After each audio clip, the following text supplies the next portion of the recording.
Dennis is going to speak on what you need to know about Facebook marketing. Certainly knows his stuff. He's the CTO of Blitz Metrics, recognized worldwide lecturer in Facebook marketing. He's been featured in, and here the list grows very long, Wall Street Journal, New York Times, LA Times, National Public Radio, TechCrunch, Fox News, CBS Evening News, as well as regularly contributing to Adweek for his Social Times column. He knows finance. He studied it at Southern Methodist and also at London School of Economics. So when Dennis tells you you can market on Facebook for $1 a day, he knows what he's talking about. As he trots the globe, he's held positions at Yahoo and American Airlines. He's a data and ad geek, and he claims that he can be found eating chicken wings or playing ultimate frisbee. So, Dennis, over to you, please. Hey, Michael. We had chicken wings just yesterday in LA. I saw all the food you had at Singapore, so you were eating very well. Yeah, chicken wings there too. Chicken wings in Chicago.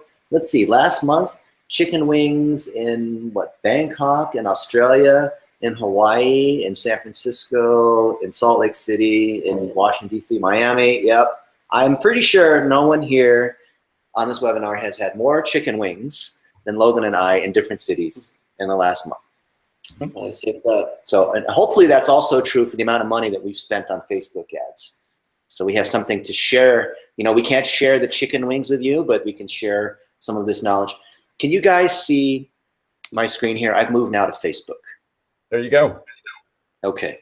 So Logan and I are going to tag team. Logan runs our operations. And we want to show you, right, the title is what you need to know about Facebook marketing. What you actually need to know to be successful in Facebook marketing is everything except for Facebook marketing. Because it's become such a complex beast that the inputs that you have to put into the machine have increased. You used to be able to do some random things just like with SEO and get results. And we want to walk you through a few examples of what's working now. Stuff that is 180 from what we showed you 3 or 4 years ago. So a lot of people who think they know what they're doing, they may find things have changed. And they may also find, ironically, that some of the complexity that used to work for them is actually hurting them. For example, creating too many ads or the way they used to change bids. Facebook has absorbed so much of the complexity now that in some ways they've made things simpler. And we have prepared some documents for everyone here. We'd love to get your feedback. Chat back here in the webinar jam. You've probably heard of these 6 phases that we call the social amplification engine. And we'll talk about what that is in just a moment. Dennis. And yeah. Please, do you want to go full screen on your presentation? Well, it's not a presentation. Okay. So there you go. How about that? I'm only doing these things just to set the structure. Okay. Because when you understand the strategy related to Facebook ads, you're never going to get caught off guard. You're never going to get caught off guard with the new things with Messenger, with what you have to do with instant articles, the changes to lead ads, the check-in and offline measurement stuff, the click-to-call pieces if you're a local lead gen person. You're never going to get caught off guard with any of these items if you have these components in place. And that's why this talk is about what you need to know about Facebook marketing. So you're not jumping around from topic to topic. Oh, look, this one thing came out. Oh, look, this other thing happened. If you're like that, you're going to be so off balance, you will forget the fundamentals. And I see so many people that claim to be experts that they don't have the basics down because they've gotten lost in the minutia of Power Editor. And it's not like we don't know the API inside and out, right? We know that kind of stuff. But if you're not a professional Facebook ads course teacher, just some stuff you just don't need to know, and you should be okay with that. Don't be afraid of, oh, there's this other stuff I don't know about. You know, don't freak out about that. So we want to talk first about these 6 phases, and we can start to layer in the things that have changed. So how does this fit into Facebook ads? Definitely. So lots of people think we're these like Facebook wizards or something that come in and magically we take your bad accounts and we make them work and do well. But really that's not it at all. The reason we're able to help companies be successful is we follow a process, and that process is proven over time. And as Dennis said, it's these 6 phases. It's something that anybody here, if they put the time in and the resources in, could follow themselves.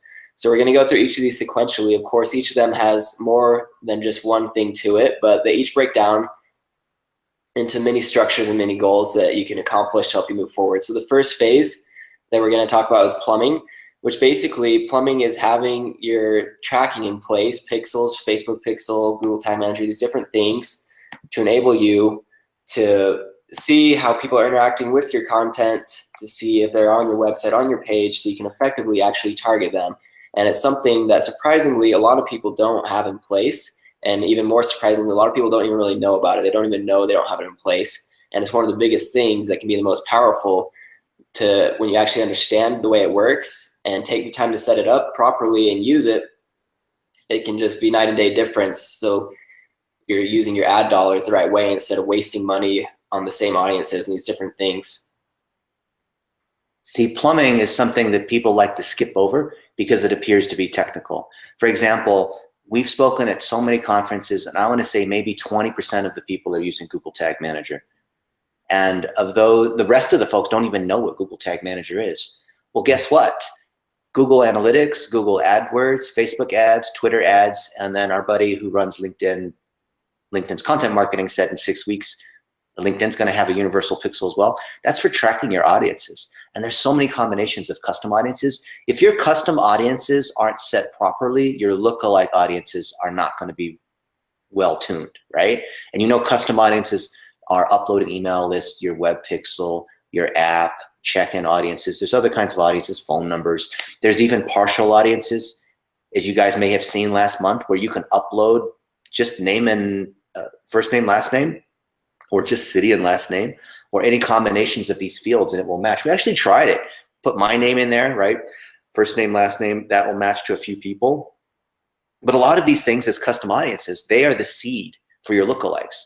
And if you are not having the majority of your targeting, you see here in phase 4, if the majority of your targeting is not driven by lookalikes, that means something's wrong with your funnel, or you don't have content at different stages, or you just flat out are using the wrong kind of targeting. We used to believe that interest targeting was the way to go all day long. And for some cases, you're still going to do that. But you've probably noticed, if you've done a lot of testing in the last month or two, that the lookalikes outperform. And I used to say, I don't do lookalikes because those, you know, it's like 1 million people and I want to target really finely because, you know, we're really good at micro-targeting. But actually, Facebook is so smart with OCPM. You don't need to do those kinds of things anymore. And in fact, if you over-target, you can end up screwing yourself. Another example is that, you remember when you used to change bids and you didn't want to change bids too often? A year ago, this was a big deal. Even 6 months ago, this is a big deal because maybe you had an ad that was working.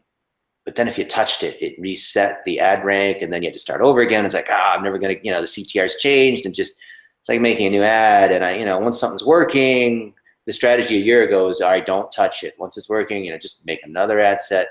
And now, because the system's smarter, you can actually make incremental bid adjustments. You can actually modify the ad set without resetting the ad rank associated with the particular creative, right? You know that just like Google has quality score, Facebook has relevance score. It's the same thing. It's the intersection of content and targeting, which is stages 3 and 4, right? It's not the quality of the content. It's not how tight the targeting is. It's the intersection between the two. When I ran analytics at Yahoo, we called it a quality index. And that's the same thing. You're trying to see, is there alignment there? And what are the, if you were Google or Facebook and you're trying to calculate whether an advertiser was doing the right thing, you'd look at this and say, well, let's see, is the click-through rate high? In search, we would look at what the click-back rate was. If someone, right, we wanted everyone to find what they wanted on the first page of search results at Yahoo. If someone went to the second page, that means we didn't give them a good result. If someone clicked on a particular search result and clicked back, that means they didn't like what they got. And so we're going to penalize whoever was in the search rankings. Guess what? Facebook's the same thing. If someone clicks on your video or they come to your site and they go right back to Facebook, do you think Facebook doesn't notice that and take that into account? A lot of folks are worried about the clickjacking, clickbait kind of, content. You won't believe what happens next, BuzzFeed kind of things that Facebook's put in place. Just like the SEO people have been afraid of algo changes. I'm not afraid of that at all because I know that that's where they're going. Because when you try to protect the user experience, you know that's going to work. And that means content and targeting at different points in the funnel your different points in the funnel align with phase 2, which is what your goals are, right? If you've got goals for audience, engagement, and conversion, you've got content that flows down these different paths. So imagine 3 rectangles that are stacked on top of one another. And then you've got different personas or avatars or user types. And then those are the lines. So you got a 3x3 box, right? If you have 3 kinds of user segments. If you follow these 6 phases, and by the way, we haven't gone into Facebook ads or Facebook stuff yet. We'll go there in a minute. Strategy is always more important, right? The direction is always more important than speed. I don't care how fast you optimize. I don't care how many years you've been doing it. I care about, are you doing the right thing? Because even if you're slow in doing the right thing, even if you don't know what the latest thing that Facebook just came out with, it's okay because you're going in the right direction, right? Would you rather go 100 miles per hour in the wrong direction or 3 miles per hour in the right direction? And you must follow these 6 phases, and you need to do them across all digital channels. So let's talk about what is specific to Facebook for a second and what you need to have in place. So we say that strategy is goals, content, and targeting. Strategy is not somebody who is a keynote speaker waxing on about the future of robotics. Strategy is your specific combination of goals, content, and targeting, which is your funnel. If you've got your plumbing in place, phase 1, then you can track everything, your goals. You can't measure your goals unless you have this plumbing in place. And plumbing is not just your Google Analytics and native Facebook Analytics and the analytics you get out of the ad account. It's all of your audiences that are tied together. It's especially your custom audiences that then drive your lookalike audiences, which you can see right here in phase 4. You following me, Michael, and everyone here? Does this make sense? Yeah, I'm not seeing questions, and I think everybody gets, you know, the idea that this is, you need to start out as easy as it is to do. You need to start out with a map, and you're doing a great job of mapping this out for us. You know, people want to do these super advanced things because they want to skip the fundamentals. It's like the kids that want to go straight to the expert level and they get killed in the video game. We have spoken at, just on Facebook ads, over 500 conferences in the last 10 years. That's a lot of speaking. Believe me, you do not want to do what we do. It is not what it looks like. I know you might see the pictures on Facebook and, oh, that looks really glamorous. It is not what it looks like. What I can tell you is that when we have put on these advanced or expert Facebook classes, Larry Kim and I are doing a full day mastermind workshop in Las Vegas in 2 weeks on advanced Facebook and LinkedIn ads. Yes. Every time we have put on an actual advanced pro level Facebook ads workshop, we scare everyone out of the room. But the thing is, they want that. If you put up a workshop that says, oh, these are, you know, the basic fundamental kinds of things, and people are like, ah, no, I don't want that. I want only like this super pro secret, because, you know, that's why we'll title these things as 10 Facebook hacks, as if somehow there's like some expert secret black ninja wearing mask kind of thing that's a shortcut. And it's the same thing for people that are trying to lose weight or whatever, the same kind of marketing. And we think that it's not very sexy. But we think that if you follow the fundamentals to all these weird sorts of tricks, Facebook does the work for you, right? Their platform at once is both the most sophisticated, yet the simplest to use. I didn't say complex, I said sophisticated. And when I look at Twitter and LinkedIn, I got to be careful because we got friends at all these places. And if we say too many bad things, they're not going to invite us to eat their free food. If we look at Twitter and LinkedIn, they have complicated ad systems, but they're actually not very sophisticated because you have to, the thing's so broken, you have to override the bid, you have to override the campaign structure. That's why, do you remember like 5 or 6 years ago, I read all these articles about why you shouldn't be boosting posts and why you need to micro-target, and people loved all the examples of how you could micro-target by where people work and weird sorts of combination audiences, which is now called detailed targeting, used to be called flexible and/or targeting, the API. People love that kind of thing because it made them feel all pro. But do you want to look like a pro? I guess we'd have to ask the people here in this webinar, can you guys actually reply in here so we can see comments? I would love to know, are you here as an agency, or are you here doing this for your own business, or are you somebody who works inside a business? Because I know that you all know that there is something about trying to look good to the boss, whoever's money is being spent here, right? And then there's something about actually delivering the results. Now, obviously, you should be focusing on the results, But hey, is that Sujin there? That's awesome. Then you should focus on the results. But we know that there's bosses that don't get it. You got to get content from other people, and there's all kinds of other nonsense that you have to deal with. It's called a tax, right? If you care about looking good, then remember some of the pro tips that we'll share. But if you care about the results, that's what we really want to talk about here, okay? So what Logan was saying before, I'm just going to go through these 6 phases real quick. Logan and I will together talk about them. And go back later and figure out which of these things you don't have, right? There's 61 pages in here. We're not going to go through the whole thing. Plumbing is tying all your audiences together, and it goes a lot deeper than a lot of folks might think. You can actually fire a pixel conditionally on whether they have been on the page for 20 seconds, if they've come back the second time, if they have a certain, you know, they have an iPhone, right? A lot of this stuff you can determine through Facebook's native targeting, but a lot of it you can also do here at the lower level. So the lower the level you can set up this kind of tracking, the more powerful it's going to be. For example, we believe it's smarter to set up saved audiences that have your combination targets in them than it is to try to make those, to have that logic of combo targeting inside the ad set itself, right? Because then it becomes reusable. The lower the level you can solve the problem, the more powerful it becomes. If you've got your plumbing set up properly, and it's not just the analytics, because it's got to tie to your tag management, it's got to tie to your other forms of analytics, and it's got to tie to your ad accounts. Do you know if your numbers are tying across all of these? Because 100% of the clients that we work with, and it's not a pitch, we're not trying to pitch you, we're actually giving you how we do this stuff so you can go pitch someone else.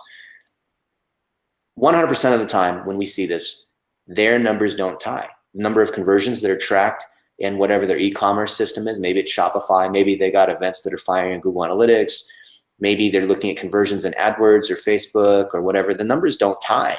And there's dumb things that don't work. And then if you're in a bigger company, the big boss says, hey, how come the numbers don't tie? Oh, well, part of it's the pixel didn't fire, you know, or whatever, or oh, Facebook overcounts, or there's fraud, they give us credit back, or that's not it. It's usually dumb things like you don't have site-wide SSL. And that creates impacts later in your Facebook ads campaign. If you have your plumbing, I'm going through this quickly, and your goals, content, and targeting set up properly, then the actual making of the Facebook ads, stage 5, amplification, and the optimization, phase 6, is child's play, right? If you get the strategy right, goals, content, and targeting, and the plumbing right, then you don't have to resort to weird gymnastics in screwing with your ads.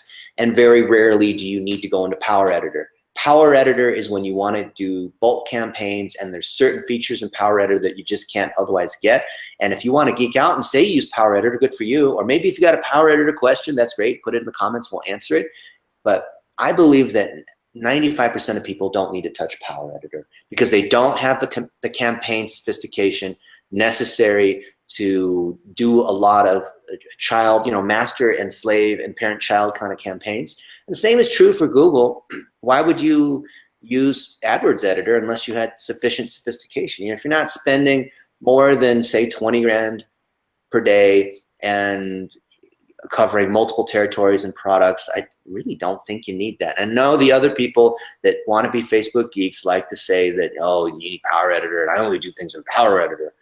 Well, I care about results. I could care less about whether it's Power Editor. If you really want to geek out, let's talk about the API. The API is many steps more powerful than Power Editor. Power Editor is built on the API.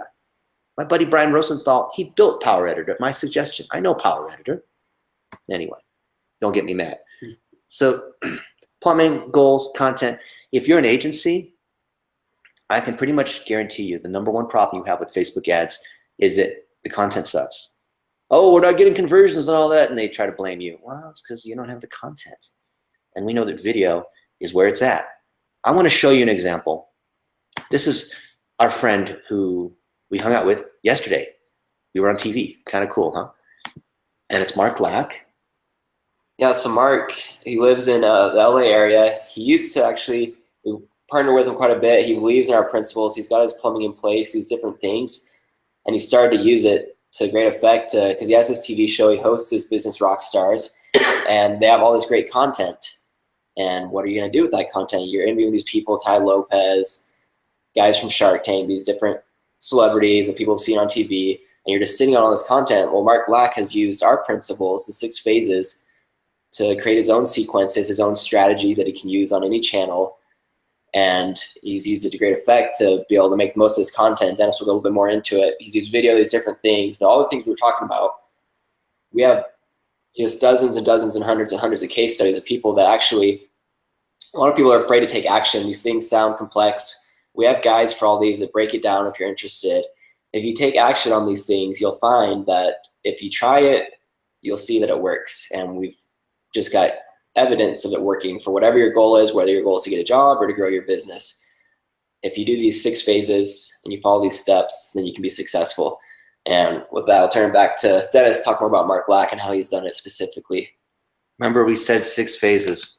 Hopefully drill this thing into your head. Plumbing, goals, content is the one you're going to spend the most time on. The other ones are sort of just get it done and then you're in place, right? Once your plumbing's done, it's pretty much there. Content is where people fall down. And the most powerful content, we said, is video. This guy, he doesn't really write a lot of articles. He doesn't do many blog posts, maybe a few per year. But what this guy does is he gets on his balcony, which is really nice in Long Beach. You can see that he does or whatever. And it's nice, and he'll talk about something motivational. This guy is the adults, and he's put up these videos. I'll just go back up to these other ones. He's got tons of these videos. So this is Ty Lopez. You may have heard of him.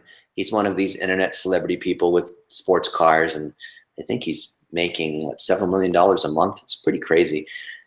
So Mark went to Ty's mansion in Beverly Hills and filmed an interview inside the garage where he's got the Lamborghinis and all that kind of stuff, right? And he's interviewed all these other people, Damon John, Tony Robbins, all these sorts of people. And the key is that he's taking these videos in short and long form. He'll post the long form piece usually on the site, but sometimes we've been experimenting here. The thing that's working are these 35 and 40, like 30-second kind of snippets to get their attention.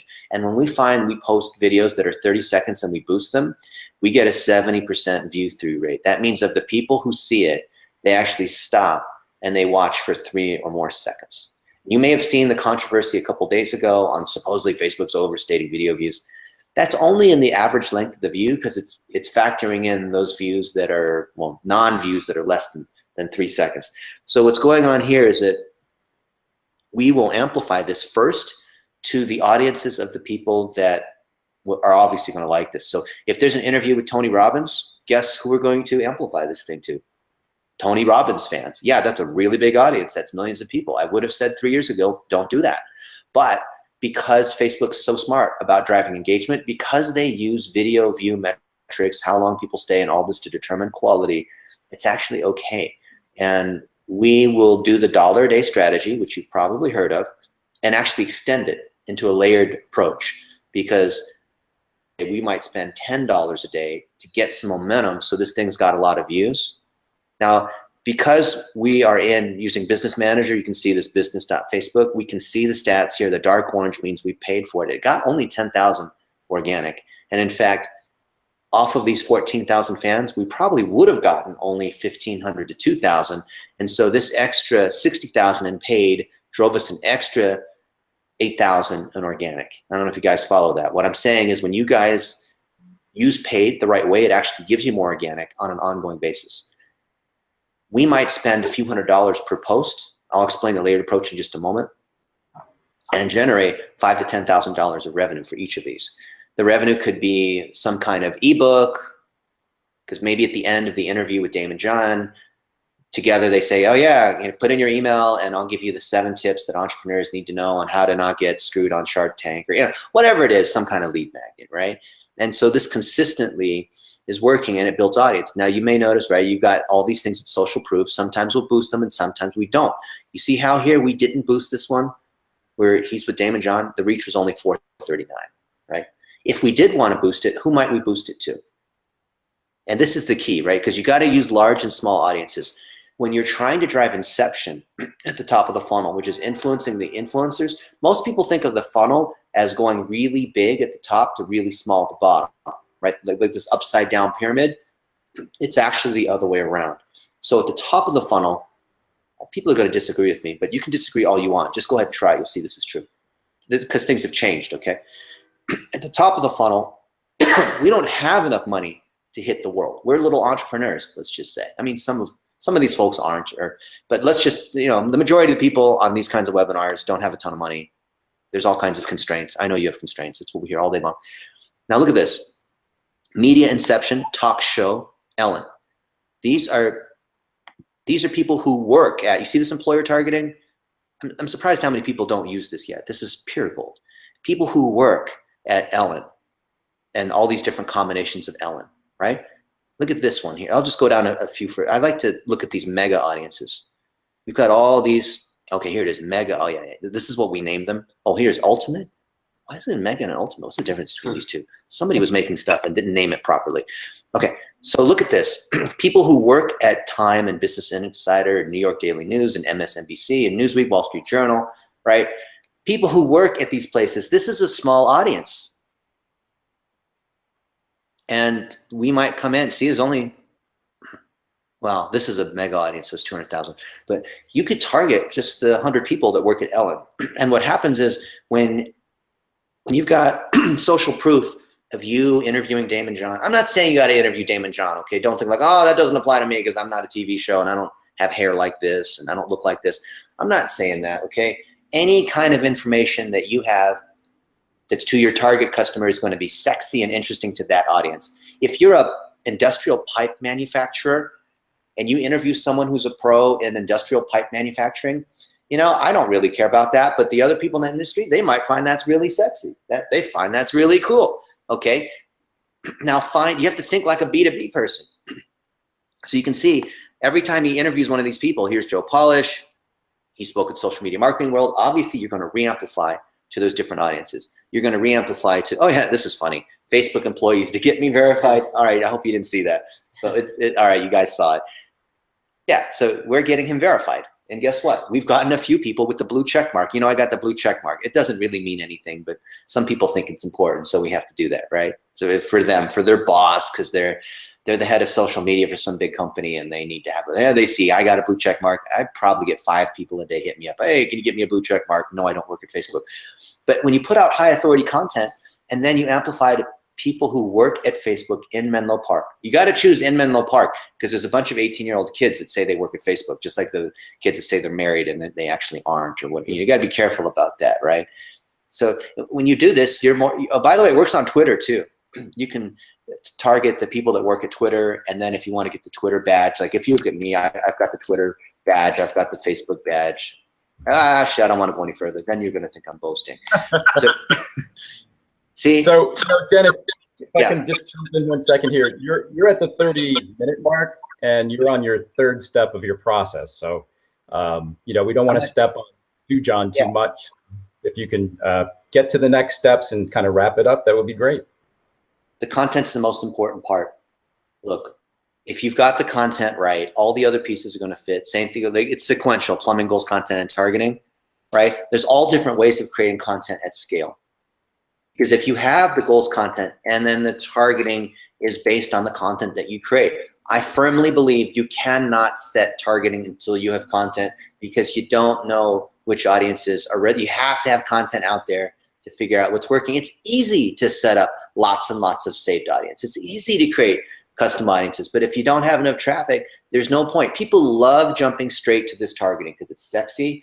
I believe that is a waste of time, and you should focus way more time on creating content. You can always multiply out to other targets. Then the actual ad creation is very easy because if you have these things set up, then you're doing at the top of the funnel these small audiences. Then you move to core audiences, which is what you think are custom audiences, but they're not. It's core to Facebook. And then you move to things like lookalikes, right? Which are an extension, or you can do combinations of saved audiences of lookalikes and income and geography, whatever kind of targeting you have.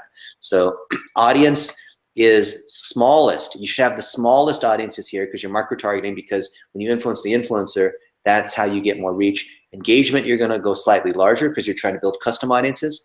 And then to extend conversion, you actually are going to rely upon a combination of custom audiences and lookalikes. So your funnel's actually inverse. It gets bigger towards the bottom, which I know this funnel is a traditional funnel because that's what we have to do to get the concept across. But our funnels are actually the other way around. They're smaller at the top. And then the optimization side is just coming in and tweaking the thing. How are you going to decide what things to turn on and off? When do you have content that burns out versus you need to create more combinations? How do you make changes within the team because other people, they need to tweak the CMS, you have a new shopping cart, you have this event calendar, and this is where the structure of the team comes into place. Your success to create ongoing results with Facebook is less your knowledge of Facebook, latest geek, whatever things, and it's more about how strong you are as an operator, because the number of dependencies that you have are only going to increase over time. And I promise you that this is the case. Why? Look at this cheat sheet that covers all the things that we just talked about. These are all the things that are necessary at the minimum to be successful with Facebook ads. How many of them are actually directly within your control, within the ads manager or what have you? Increasingly, these things are needing inputs. Like we said, the machine, you know, Facebook's getting smarter. The machine needs more inputs from goals, content, and targeting, which unless you're the business owner, you need this from other people. You need your customers to give you content. You need to create video. You need to know if you're, one of our friends is they replace windows and another dude replaces garage doors. How sexy is that? Who knows how they got into that business? But now every time their technicians go out and replace the garage door, they pull out the phone and you know, when they've done it, the customer's happy right then on the spot. Hey, you know, John, would you mind telling us, you know, what you think about your new garage door, right? And that's what you want. If you don't build that into your process to collect this kind of content, it doesn't matter if you hire whoever on making your ads. Hire me on your ads, doesn't matter. I'm going to suck because you have to have a process to collect this content. So think about your strategy, your goals, content, and targeting. Make sure you have your plumbing first, otherwise you're blind. I don't care how good of a car racing driver you are. If you're blind, I'm going to still beat you, right? Plumbing, goals, content, and targeting, then go into these things that appear to be sexy with amplification and optimization. That's what you need to know on Facebook marketing. It's awesome. Just the targeting alone is the part that excites me the most. The idea that, you know, you have some targeting up front when you're talking about your personas and figuring out who you're talking to, building up your content so you know what you're saying to them, figuring out, you know, just how to get that in their faces. You know, that targeting stuff is awesome. I look forward to hearing you again, you know, maybe hearing in more in depth at the tail end about amplification and optimization, because, you know, it's been a kind of a tradition of Facebook marketing that the ad campaigns as they're set up can fatigue quickly. Clearly, you're talking up front about building a lot of metrics, you know, dashboards about figuring out how well they're working, so you can see when you've kind of burned out a particular audience and maybe you need to move to a lookalike or something. Just any input about that, about, you know, what you're keeping an eye on and what your next step kind of is. If you have everything set up properly, you don't need to go in and try to jimmy rig the thing. And when we come in and see people with their screwed up Facebook ad campaigns, they think that what they need is Facebook ads magic. And I can tell you 99% of the time, they've got something wrong in their strategy and something screwed up in their tracking. And that's the case. And I've been doing this for a long time, and that is almost always the case. It is not with your Facebook ads. But your term of campaign, how long would you be hammering on a particular audience? You're changing up how soon?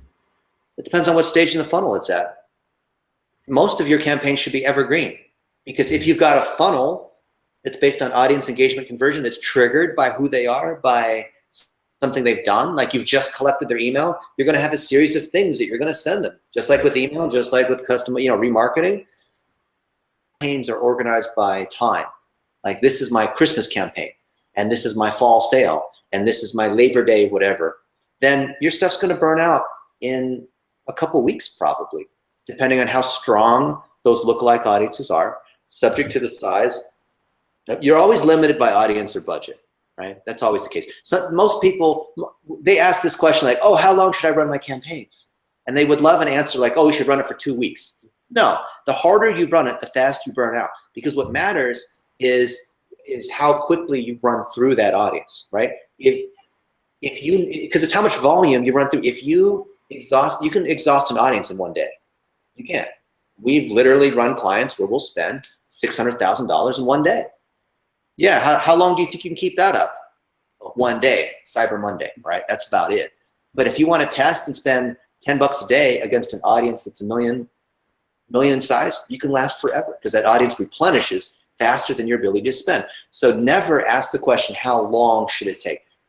If I have to force an answer, I'll say 1 week because at least it gets over the seasonality because people behave differently on the weekends versus whatever. But no, let's not force that answer. I think your original answer is perfect because if you go to the front end of the process and you build up your plumbing right, you're going to have a consistent flow of new audience entering, you know, your advertising campaigns. And isn't it that what it's all about? You're talking about continuing to nurture people down the, you know, kind of like the old-fashioned idea of drip marketing, but now in Facebook. So, you know, that's great stuff. I want to say on behalf of the audience and everybody here at Digital Olympics, we're kind of running over. I know this was an issue for the session that preceded us. So if you have any last words for the audience, please, you know, let's hear it. And thanks for your time. Thanks, guys. And if you want to learn more, go to blitzmetrics.com. We answer your questions. Dennis at blitzmetrics.com, Logan at blitzmetrics.com. Shoot us an email. Thanks, guys. Thank you. Thanks, Dennis. Okay.